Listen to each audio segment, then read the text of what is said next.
With our P41 completed, we can now install our inside and outside corners. Again, corner trims come pre-finished on both pieces, which means that whether you are installing an inside corner or an outside corner, the same trim can be used in either scenario.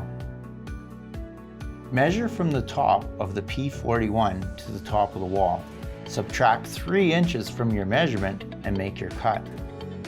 The bottom of the trim must be positioned 1 inch above the top of the P41 and 2 inches from the top. Apply the supplied screws along the fastener line, staggered 32 inch on center and 2 inches from both ends. You can butt P10 corner trims together when the wall exceeds the length of the trim.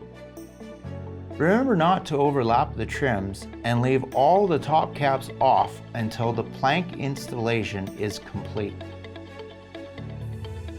For the initial inside corner installation, you can follow the exact same steps.